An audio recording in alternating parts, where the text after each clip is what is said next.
les amis, bienvenue dans votre émission littéraire Portrait livresque, l'art de capturer l'essence d'une œuvre et transcender avec les mots. C'est un plaisir de vous retrouver aujourd'hui pour ce énième portrait. Alors aujourd'hui, nous recevons la Pounou au sang royal, Mboulou Michel, qui nous livre un livret, Mambo Mapuel Mou Oudjab Ipounou. Plusieurs mots pour connaître le Pounou. Ce livret que vous voyez aujourd'hui vous livre quelques bases pour parler la langue Pounou. Nous en discutons avec celle qui se fait appeler la Pounou au sang royal, Mboulou Michel. Nous allons découvrir son parcours et ses inspirations. Clap sur l'auteur. Mboulou umarambura tiens ujiburanga yanande joa ni jiburanga bodiboti. Alors les amis, je suis avec Mboulou Michel, dit la Pounou au sang royal. Pourquoi? Okay. La Pounou au sang royal, déjà la Pounou parce que je suis Pounou et je ne suis pas n'importe qui, donc je m'identifie par le sang royal, ça révèle la royauté, la grandeur. D'accord. Aujourd'hui nous allons parler de son livre Mambo Mapuel Mou Oudjab Ipounou, comme dit à l'introduction. Alors Michel, c'est un plaisir de te recevoir sur ce noble plateau pour parler de ce livre, plusieurs mots pour connaître le Pounou. Donc nous notons ici que tu es du clan Boumoueli du côté paternel et du Kanda du côté maternel. En effet. Alors en quelques mots Michel, comment as-tu passé ton enfance? Pour résumer, déjà j'ai passé mon enfance à Tchibanga. Précisément, j'allais au village de ma grand-mère du côté maternel. D'accord. Voilà, à Dikoutou. Donc c'est là-bas où j'ai appris les bases de la langue pour nous. On parlait la langue, la grand-mère nous parlait en langue, tu te débrouilles à comprendre ou pas, c'est ton problème. Sûr. Voilà. Okay. Donc c'est un peu ça. Ok, et tu es de ceux qui ont grandi avec les contes? Oui, vraiment. Au village, comme je dis souvent, nous allions et puis les soirs, on se mettait autour du feu, on se racontait des histoires, on faisait des contes en langue et puis c'était magnifique. En langue? Oui, en langue. En langue, c'est cela. Parce que j'insiste. Pourquoi? Parce que souvent quand on fait des contes en langue, il y a d'autres qui ne comprennent pas, d'autres qui comprennent. Est-ce que toi tu étais de ceux qui assimilaient le plus vite? Bon, au début, c'était pas facile les premières semaines, mais après au fur et à mesure, déjà au quotidien, les parents nous parlaient la langue. Donc, on assimilait. Ce qu'on ne comprenait pas, on demandait, mais tu as dit quoi? Tu sais où tu vas? Il faut aussi poser la question Bien pour sûr. Nous. Sinon, il ne te dit pas. Donc, tu te débrouilles et au fur et à mesure, c'était comme ça. D'accord, Michel. Donc, je suppose que c'était jusqu'au lycée.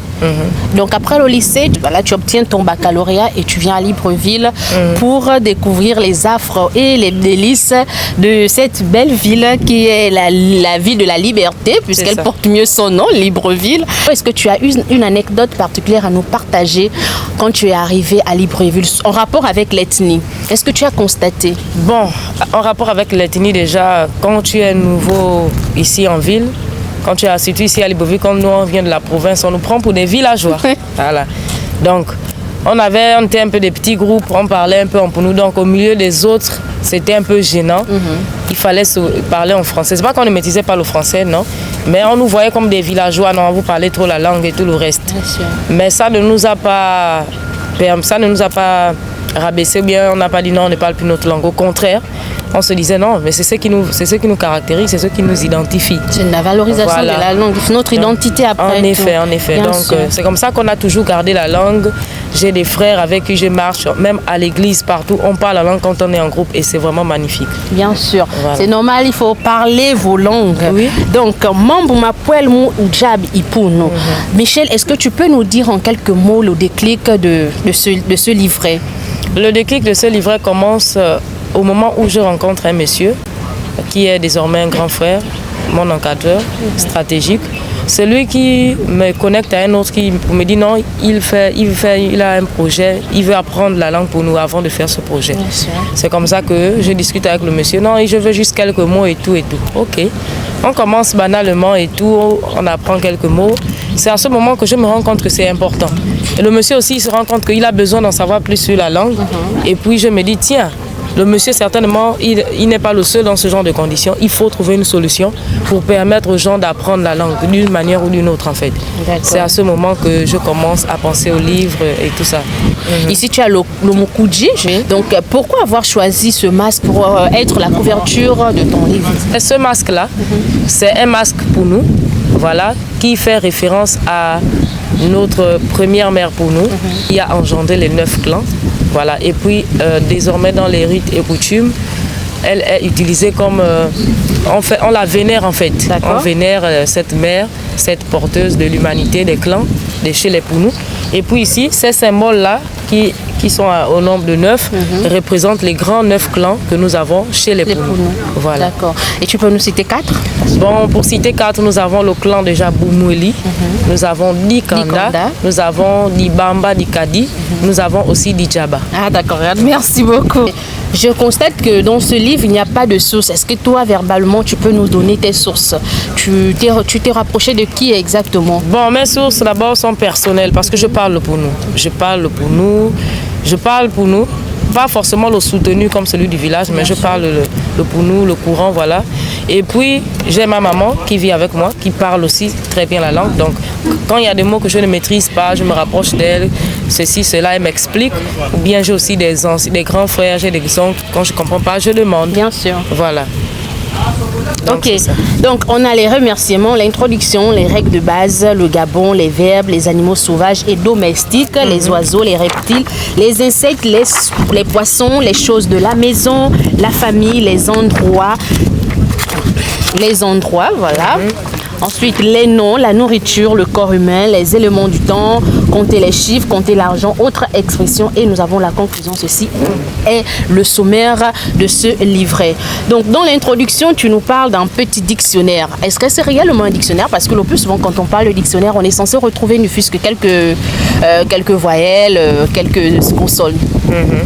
Bon, ce n'est pas concrètement un dictionnaire, c'est un livret. Parce qu'il ne contient pas tous les mots ou toutes les expressions pour nous que nous avons. Il y a au moins l'essentiel qui peut permettre aux gens d'apprendre la langue. C'est même en ce sens l'introduction. J'ai dit que je mets à disposition ce livret. Voilà, pour permettre aux gens d'apprendre la langue, de s'exprimer au quotidien. Ok, merci. Voilà. Parce que dès le départ, vous avez parlé du dictionnaire. Donc, dans les règles de base, Michel nous dit, en Pounou, le U se dit OU. C'est cela. En Pounou, il n'existe pas de consonne doublée. Ainsi, S entre deux voyelles se lit toujours S. Un exemple pour nos livresques. Bisalou. D'accord. Pour dire le travail, bien les travaux. Donc ça s'écrit B-I-S-A-L-U. Ah oui, chez vous c'est pas deux S? Non, c'est de toutes les façons, c'est deux S, ça se lit toujours S. Ah, voilà, okay. C'est ça. Tout verbe à l'infinitif doit avoir eu devant. S'il n'y en a pas devant un verbe, c'est que celui-ci n'est pas à l'infinitif. Exemple, parce que règle de base, il faut quand même des exemples. Oui, exemple, parler ou vos. Parler, là, je dis c'est à l'infinitif. Si je veux dire en Pounou, ou vos. Maintenant, je parle ni vos. Ni vos. Voilà, donc c'est cela. Vous voyez, Michel est bien aguerri, donc les amis, n'hésitez pas à vous procurer Mambo, Mapuel, Mou, Djabi, Pounou, plusieurs mots pour connaître le Pounou. Selon toi, quelles sont les particularités de la langue Pounou par rapport à d'autres langues? Les particularités de la langue Pounou. Bon, il y en a plusieurs. Là, je vais donner quelques exemples. Déjà, ce que nous avons de particulier, c'est que lorsque nous racontons, j'ai dit ça souvent même sur ma page, lorsque nous racontons quelque chose à l'autre en Pounou, vraiment, si l'action est muette, nous, quand nous allons raconter ça en langue, elle va être vraiment, il y aura des expressions pour illustrer vraiment cette action-là. D'accord. Par exemple, pour dire, bon, je l'ai fixé. Pour dire à quelqu'un, je l'ai fixé. On ne va pas se limiter à dire en langue, je l'ai fixé. Non. On va dire, pi. Donc, le pi, là, vient montrer l'intensité même du regard. Bien et tout sûr, le reste. de l'action. Voilà, donc, c'est un peu ça. Un autre exemple, c'est très intéressant. Bon, un autre exemple. Si par exemple les gens se disputent, voilà, la dispute était forte, c'était vraiment intense et tout. Pour dire à l'autre, non, ils tentent de se disputer. Donc, pour montrer que là c'était fort, c'était vraiment trop, vraiment. Donc c'est un peu ça. On va prendre les verbes, c'est-à-dire bivo soulou. Oui. Bivo soulou. On a mangé ou dit, on a se laver ou bouil. C'est ça. En être ou bé. Oub, merci. Avoir ou bena. Oubna.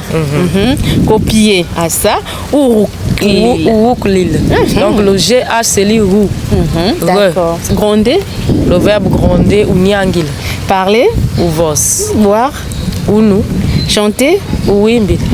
Dire. Ou tingul. Cracher. Ou poupoule.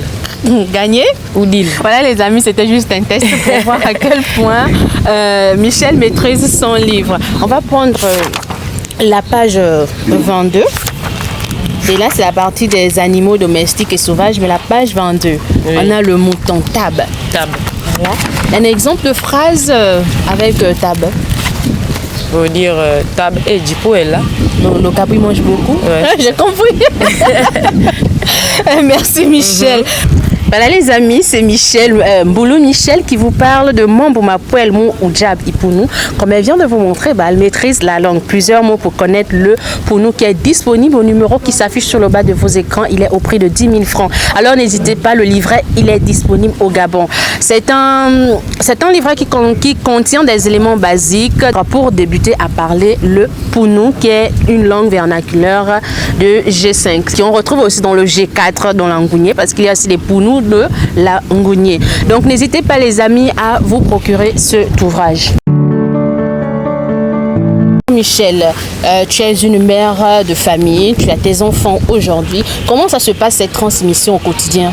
La transmission au quotidien, déjà, je parle plus en langue. Quand il ne comprend pas, je explique. D'accord. Ce qui comprend, il répond. J'ai 2 enfants. Le premier garçon, il a 9 ans. Le deuxième a 4 ans. D'accord. Mais en fait, je me pose la question de savoir, toi, quand tu as écrit ce livre, est-ce qu'il y a eu des défis rencontrés?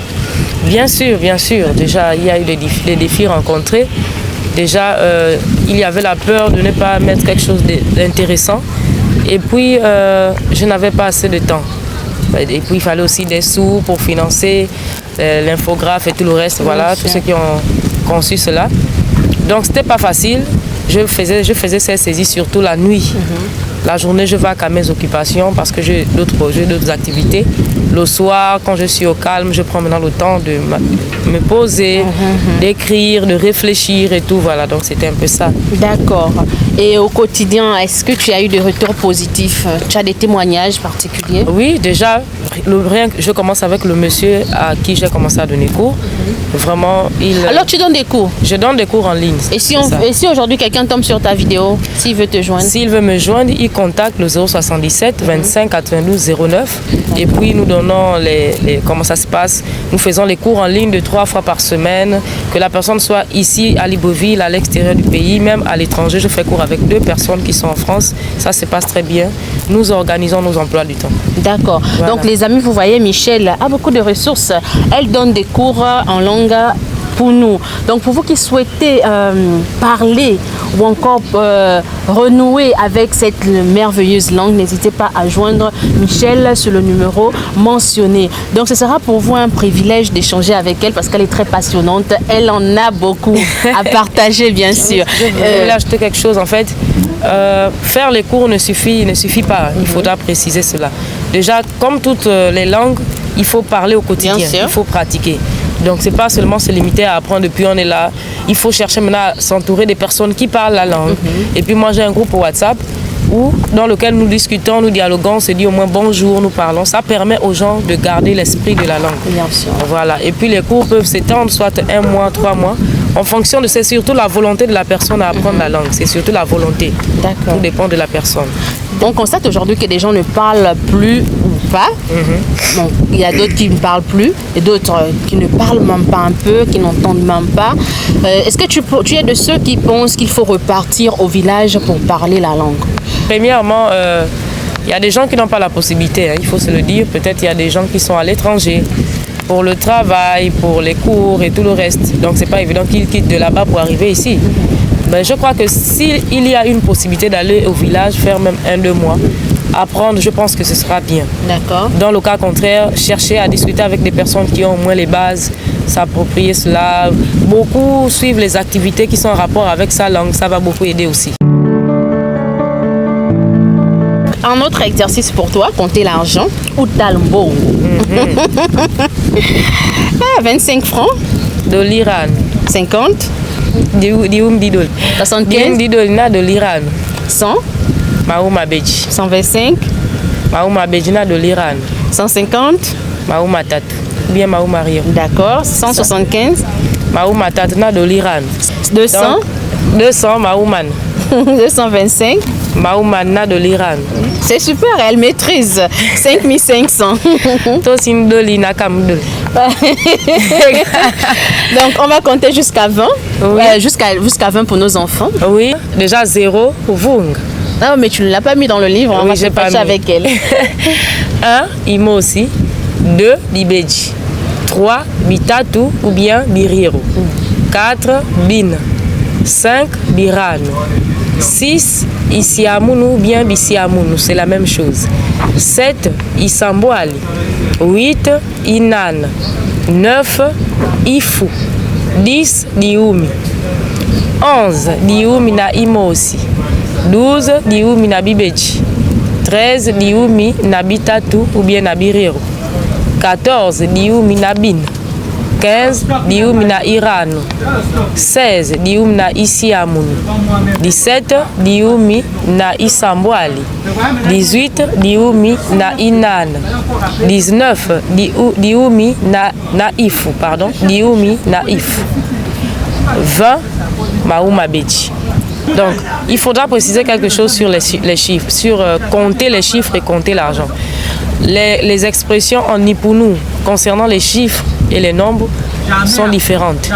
Cependant, lorsqu'on a une expression en Punu, on peut l'avoir, lorsqu'on a une expression pour compter l'argent en Punu, on peut avoir la même expression pour compter les chiffres, mais ça ne signifie pas la même chose en français. Je prends un exemple. Mauma Beji. Mauma Beji concernant les chiffres, il s'agit de 20. Maintenant, Mauma Beji concernant l'argent, il s'agit de 100 francs. Voilà, donc ça c'est un exemple comme ça. Bel exemple, merci beaucoup pour la précision. Oui. Alors Michel, l'émission tire à sa fin. Est-ce que toi, tu as un message particulier à envoyer à nos livresques? Aujourd'hui, les gens oublient que parler sa langue, c'est valoriser son identité, c'est sa culture, c'est là où il vient, c'est ce qui le définit aujourd'hui. Ce que j'ai à dire, d'abord, je commence par ma phrase d'appel, c'est que savoir parler sa langue, c'est garder son identité et valoriser ses origines. Et je pense que valoriser ses origines, bien garder son identité, commence d'abord par l'apprentissage de nos langues vernaculaires. Ça, c'est la base. Parce qu'on ne peut pas parler les langues des autres si on ne parle pas notre propre langue qui nous identifie. En plus de cela, il faut que les gens retournent à ce qui est important. Malheureusement, quand on regarde la jeunesse que nous sommes, il faut s'inclure là-dedans. Les gens ont du mal ou bien des gens se gênent à parler la langue au milieu des autres. On se dit peut-être on va me dire que je suis villageois ou bien je suis trop attaché à la... Non, je pense même que les choses sont en train de changer au regard de ce qui se passe parce que les gens ont compris l'importance de la langue. C'est ce qui nous identifie en fait, c'est ce qui nous identifie. Bah nous koto ipunu, on va inani abenzuni abelabi abeulu, nenga mbembwenu, na bapamu na bapunu na banzabi batubotsu. Duku nenga mbembu abare ja uvosa duku wenda mbu bato abe vosi mbembu duku wiji uvosi mbembu anan baulu bamasili. Merci Michel, merci pour ce beau message. Alors les amis, elle a dit je vais essayer de paraphraser ce qu'elle a dit à la fin.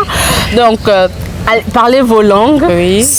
Que vous soyez en fait Fon, Punu, Massango, peu importe l'ethnie, oui. Parlez vos langues. Maintenant, parlez votre langue. Maintenant, si vous n'avez pas la possibilité de parler votre langue, allez-y vers ceux qui parlent la langue. Ils vont vous aider à parler votre langue. Donc, je n'ai fait que paraphraser le message de la fin de ce qu'a dit Michel. Vraiment, merci beaucoup pour ce beau message. Merci très édifiant, cet appel, cet éveil de conscience.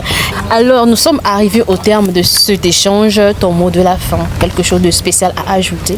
Pour terminer, je voudrais dire qu'il y a un livre en cours. Bon, il y en a deux. Le livre de conjugaison qui va arriver avec les temps simples, les temps composés, tout ça en Punu. Mais celui qui est plus urgent, c'est le livre qui contient non seulement les textes en français et en Punu, suivi des exercices d'application, des questions de compréhension de texte. Comme nous avons les livres là, de français, les livres de français, nous allons aller dans le même sens pour permettre aux gens d'apprendre la langue. Avec des questions, de réflexion et tout, les gens vont se mettre au travail et puis je pense que ça va beaucoup aider. Donc c'est ça. Merci beaucoup Michel. Et je pense bien que c'est le travail que Kaba Michel aujourd'hui pourra réveiller d'autres personnes. Donc n'hésitez pas bien sûr.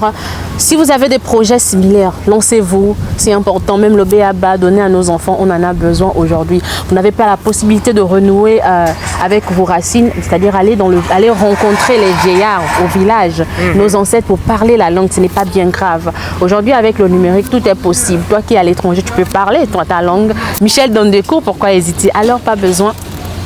Parlons nos langues. Merci à Mboulou Michel pour cet échange au travers de son livret sur le Pounou. Mambo Mapuel Mou Oudjab et Pounou. Plusieurs mots pour connaître le Pounou était le livre à déguster aujourd'hui. Merci Michel pour ton engagement à préserver et promouvoir sa langue et sa culture est admirable. Nous vous invitons à découvrir son travail en achetant son livret. C'est sur cette note positive qu'on se dit à la semaine prochaine avec un nouveau portrait livresque. Mais attention, on n'oublie pas la tradition en appliquant les gestes viraux. Likez, partagez, commentez la vidéo de peur de me fâcher. Ciao!